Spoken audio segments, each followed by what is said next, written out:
quick disclaimer, I will be making very negative points in this movie. I'm usually very positive in my videos, but I'm kind of sick of people saying this movie is flawless.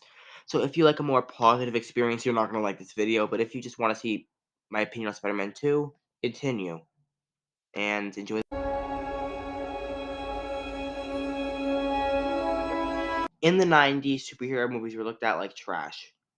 But in the turn of the millennia, at the turn of the century, one movie changed that. Spider-Man 2002. This was and is still looked at as one of the best superhero movies that there is. But even if it's not my favorite movie, no one can deny success. It raked in $825 million in the box office and was deemed a massive success. But in Hollywood, all successes must continue. So in 2004, Spider-Man 2 was released to critical acclaim. It was acclaimed for its take on Peter Parker, its brilliant villain in Alfred Molina, aka Doc Ock, and although it made less money with the higher budget, making $788 million at the box office, it was still a massive success for Sony and to this day is looked at as the pinnacle of Spider-Man movies. But it doesn't hold up? Let's find out and answer the question. Is Spider-Man 2 quality or nostalgia? 2 years have passed since Peter Parker has become Spider-Man and he has managed to stop Norman Osborn, aka the Green Goblin, from terrorizing the city of New York he has sworn to protect. During Peter's time as a hero, his personal life has suffered greatly. His relationship with Harry has deteriorated, and Mary Jane has gotten engaged to another man, J. Jonah Jameson's son. Most of all, the Daily Bugle has been non-stop slandering Spider-Man. Peter soon reaches his breaking point, and after he notices his powers are fading away, he immediately gives up his role as Spider-Man in order to maintain his normal life. Although Peter has given up on his heroics, crime in the city has skyrocketed drastically during a failed fusion experiment conducted by fellow scientist Otto Octavius. He became Dr. Octopus. Now, who is armed with extra appendages, Doc Ock tried to rebuild his failed experiment again in hopes of giving the city endless energy. Peter must choose to return to his heroics in order to stop his idol turned enemy from destroying the city, or let it fall. Overall, I like this plot of this movie. I think it's interesting to have a villain who's down as a good guy who's controlled. It does seem a little contrived how how do I explain this correctly? It's a little contrived how Peter's there when it explodes. I don't know how it's not that actually. It's a little contrived. I don't know why did I say that. It's super contrived. The plot overall, you know what I mean? It's hard to explain, but it just can't. But yeah, without further ado, let's get into the one positive segment of this video. Perfect Parker. When Spider-Man came onto the scene in 1962, he was vastly different from Superman and all the heroes at that time. Superman was a god who tried to help humanity because of the goodness of his heart and because of his choice. Batman was a billionaire who tried to help people because of traumatic experiences, not wanting to happen to anyone else. Although Spider-Man exhibits some of these traits, like just helping humanity because he can, and having tragedy strike him through his life, he has a few major differences compared to most superheroes of the time. One, he's a teenager. Teenagers were psychics at the time, and they weren't meant to be taken seriously. The big superheroes were the adults, and the teenagers would just be psychics. Like Robin's a really good example. And more importantly, nothing goes his way, right? Spider-Man is always failing, whether it's Gwen, whether it's Uncle Ben, whether it's trying to save Norman, whether it's falling to the symbiote, he is always tripping and falling and just messing up. But the thing about Spider-Man is he rises past that. And Superman does exhibit some of these traits nowadays, and there are characters like Nightwing and Red Hood that have these traits as well. But Spider-Man was revolutionary for the time. Take Marvel Spider-Man for the PS4, for example. When the game begins, Peter has to make an important decision. Basically, the first cutscene starts, you pan around. This game is awesome, by the way. You pan around, and then it cuts to Peter wakes up, alive, song, jamming out. And then he has to make an important decision. Pay the bills for his apartment and not get kicked out, or go take down Wilson Fisk because there's officially been an arrest warrant against Wilson Fisk. Being Spider-Man, he chooses the latter option and goes out to stop Fisk. But what's the important thing we can take away from this? Peter's actions have consequences. Later in the story, around I think it's after you take down Shocker, Peter gets evicted from his apartment, right? And you have to go around spending like 45 minutes in the game getting Peter's stuff, including his spider drive, which is everything he worked on past high school, and spider gadget. And this is genius writing to me because it really shows like the importance of Spider-Man and not the importance of Spider-Man, the importance of messing up and choosing Spider-Man over Peter in Peter's life. But that's really, really good storytelling. But getting back to this point, this is the appeal of a Spider-Man story to see how Peter's actions yield consequences to Peter's life. And I think Spider-Man 2 handles this perfectly, from being fired from the pizza place to being in danger of failing school because of his little web's friend. But no scene illustrates this better when May Parker has to find out Peter is partly responsible for Ben's death. This scene is like chilling as May just sits down and stares at Peter with the pain in her eyes and she pulls away. May is this usual loving person and just does not, especially in the Raimi series, she does not lash out. She's purely loving and will do anything for people. But the pain in her eyes, she just to not lash out. She just has to walk away from Peter, and then they don't talk till like the inspirational scene of the movie, which I think this is one of the best scenes in the movie. There's like I can name three scenes that I've enjoyed, and I can name I probably enjoyed a good amount of this movie, but like I love this scene, and probably the hospital scene were two of my favorite scenes in the whole film. But like as I said before, this scene illustrates that well, this is the opening scene of the movie. Wait, I said it before. The screen illustrates that, like, Peter's the responsibility that Peter has. He's responsible. I mean, this isn't. Peter was responsible for Uncle Ben's death in a way because he said he was going to the library, but he was actually wrestling and failed to stop the robber.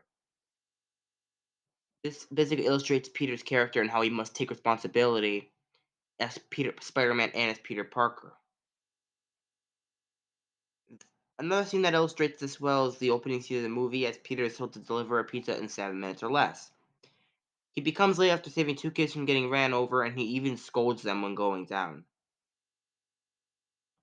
There are many scenes of this in the movie, and I think both Raimi movies, not counting Spider-Man 3, really do handle this super, super well. And this is the one part of the Raimi trilogy that I really, really enjoy. This is its strongest suit, Peter Parker and writing Peter Parker as a character, rather than Andrew Andrew Garfield's writing the best Peter Spider-Man and Tom Holland having pretty good at both.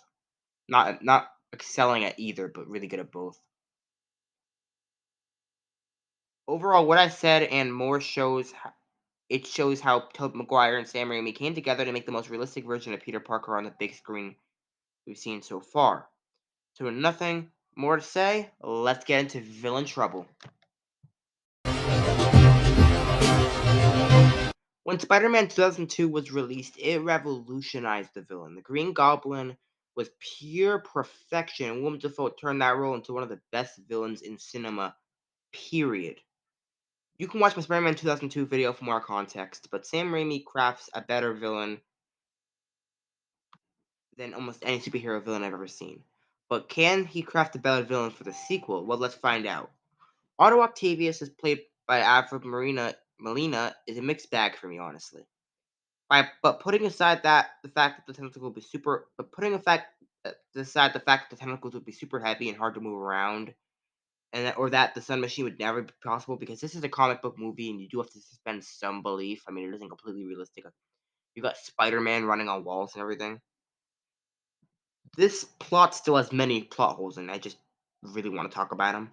For one, how did he get the permit for this experiment? Like, I can suspend my belief that this series overall has been a more realistic take on Spider-Man. But how the heck did he get the permit to build the sun in the middle of his apartment? If one the slightest thing goes wrong, it destroys the whole city.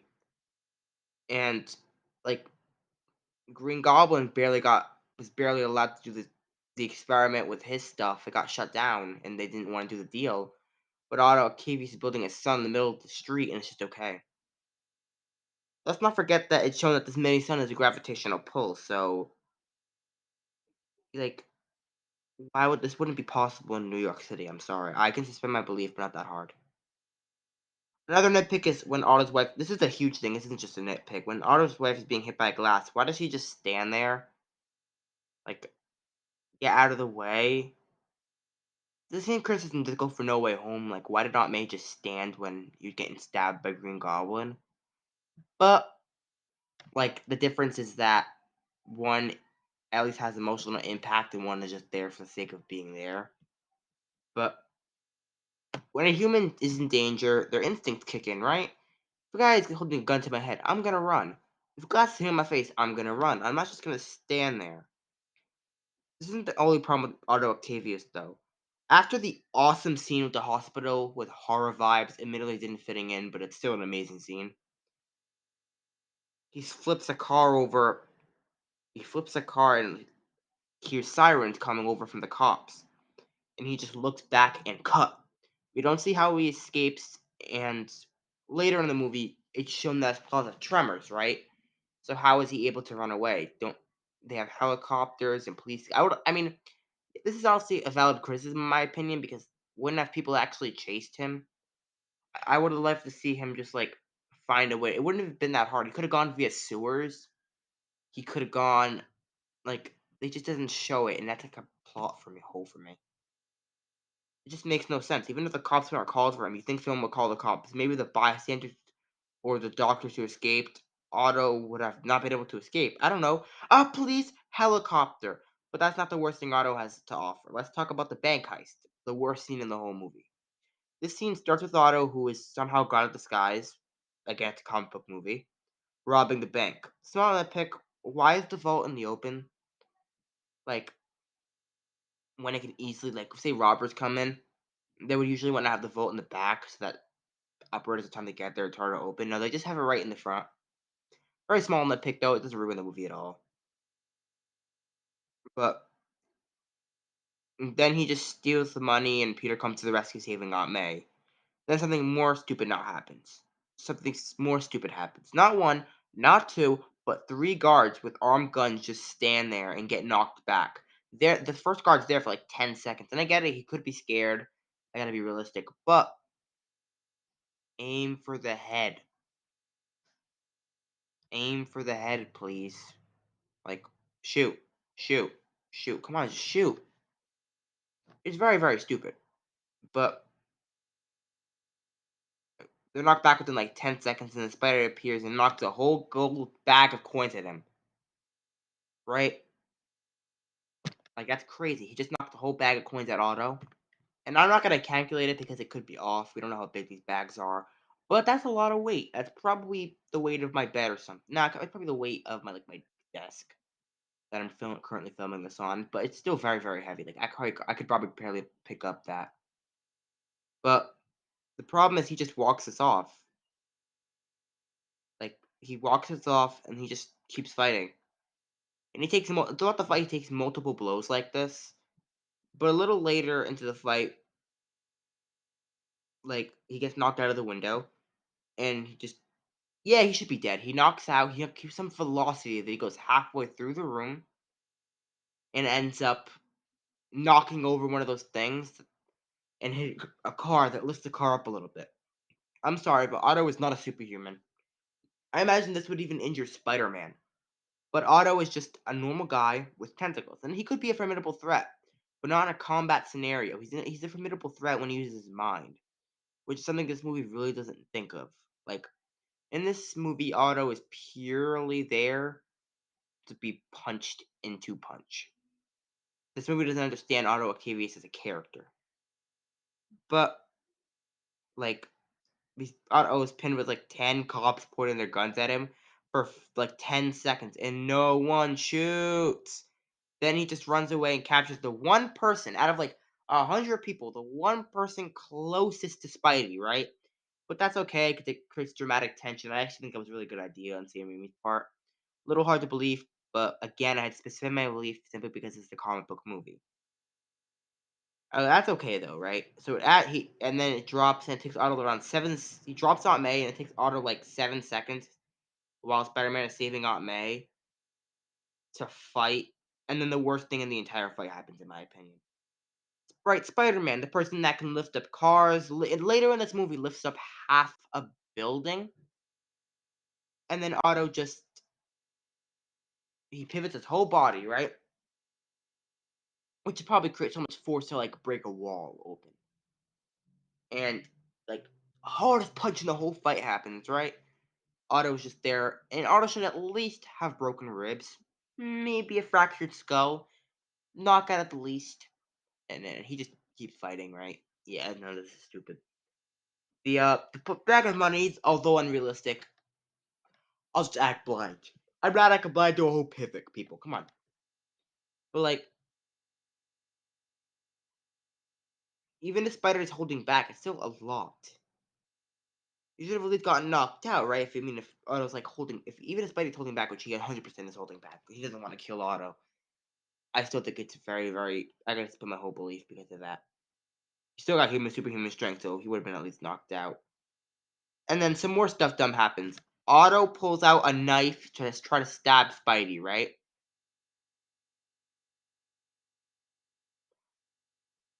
Why didn't he use this? Instead of crushing Spidey's head, stab! Instead of, I don't know, holding Spidey and slamming him against the wall, stab! It's like this movie is so stupid sometimes, and I just hate it. They're like, that's just, why didn't he stab him at the train? It doesn't ruin the fight scene, it ruins the whole movie. You can just stab Spidey every time he forgets. Knife is one of the best weapons to have against an un, like, armed foe. And here's the thing, too. Even if Spidey could knock the Mary out of his hand, it's not like a normal knife where Spidey can just knock it out of their hand. Otto has this in his blade, so you would expect that, like, boom, kill, boom, kill, boom, kill. I could think of like 3 scenarios where Peter just is dead. Like, why fight when you can just stab him? These problems demonstrate a bigger problem with the movie. There's so many holes in this movie that it becomes hard to enjoy, at least for me. Although most of the points that I talked about really were super nitpicky. But if you enjoy Otto, it's good for you. I mean, like, there's nothing more to say. I don't like Otto, but if you do, it's good for you. Let's get into the little things. So when I write these scripts, I often fit certain criticisms and good things into categories and dissect those good and bad things based on the categories they're put in, like villain trouble, perfect Parker, like stuff like that. But I just have so many more criticisms that I'll just dump it here. So let's go. Number one, why are the emergency brakes not working? Like, this is the one of the like 3 major nitpicks of the movie for me that ruin it for me. Is I think the emergency brakes would have worked in a real situation. This honestly just is super true. And I think that it's just not realistic to me how Spider-Man doesn't just jump in and stop it. I get it, tension. Still stupid though. 2. The deal with Harry is terrible for Ock. Number 1, if Ock knew that Harry had the Patronium in the first place, why didn't Ock just torture Harry for the information? Drop him a little bit, smack him with your probably ton heavy tentacles. Like, there's so many things you could do. You just decided to ask him politely. Or like even those the alternative is even worse. If Ock didn't know where the Patronium was, or if he knew it wasn't, if he didn't know it was in like the safe or something, he would have made Harry go and get it. And he's like his tremors are loud too, so the cops would easily see him, wouldn't they? But like, wouldn't Harry just tell the cops? It's plain and simple. It's like it's honestly super plain and simple. Why didn't he just tell the cops that, hey, the guy that almost killed an old lady and destroyed property and robbed a bank and well, a son in his apartment. Yeah, that guy is kind of holding me hostage. To build another sun? Yeah. Yeah. But, like, I still think it's very stupid. And number 3, this is more of a problem with the entire trilogy, and I will mention it in every video I do of Sam Raimi. Spider-Man. Mary Jane is insufferable. I think that she's best in this movie, but she's still not good. She's still very annoying, and I like how she's on screen, the music that plays is like super heartwarming and lovely. It makes you think she's lovely when really she isn't. The acting is good too, by the way. I'm not saying the acting is bad. It's purely the writing, and I just think that needs to be criticized. Although this is actually the one point that I think everyone agrees on. I've never seen anyone praise Mary Jane in these movies. Everyone has always criticized her. If everyone could agree on one thing, it's that Mary Jane is the most insufferable character in this entire trilogy. But to get into some positive things, no transition needed. Number one, I think that the hospital scene, the Aunt May scene, and the Peter identity being revealed to Harry, all three of those scenes are some of the best scenes in Spider-Man movies. My two favorite scenes, two of my favorite scenes of all time. My two favorite scenes of all time are um, easily in terms of vibe, like that. How not my favorite scenes of all time, but how different they are. Like the outliers of what really sticks out in my mind. The Batman's opening scene, I mean all of it, not just the Riddler included. The what is it called? Thanos' final snap in Infinity War. The Doc Ock hospital scene in Aunt May hospital scene.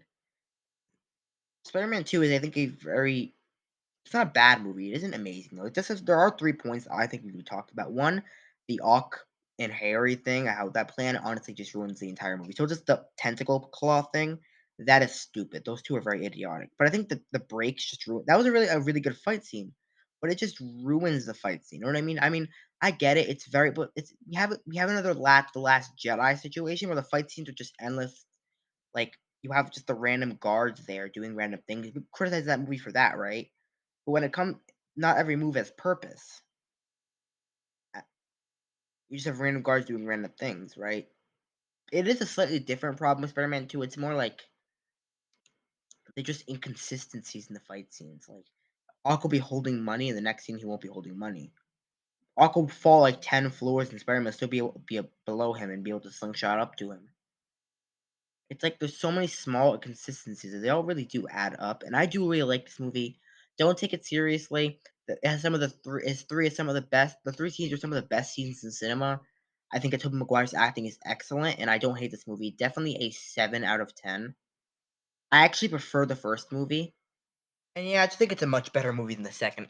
But thank you for watching. Sorry for the late upload. I originally wanted this video to come out Tuesday, but my school started this week, and I was gonna upload it Wednesday. Tired Wednesday. Gonna upload it Thursday. Tired Thursday. And now I'm here on Friday, finally filming, editing, and uploading everything. The whole video is editing and just refilming this final part of the video because it was a jumbling mess before. So if you like this video, make sure to check out my She-Hulk episodes 1 through 3. I'll link episode 3 in the description below. Also check out I'll have a new storm. I want to have a new storm out probably Monday or Tuesday because I want to have a new storm out before D23 happens. There's apparently going to be an Andrew Garfield announcement, and I want to talk about stuff like how the Flash is better than the Dark Knight trilogy or similar. So yeah, I'm gonna end the video here. Like and subscribe. Check out my She-Hulk review, and yeah, I'll see you guys later. Peace. Stay electric.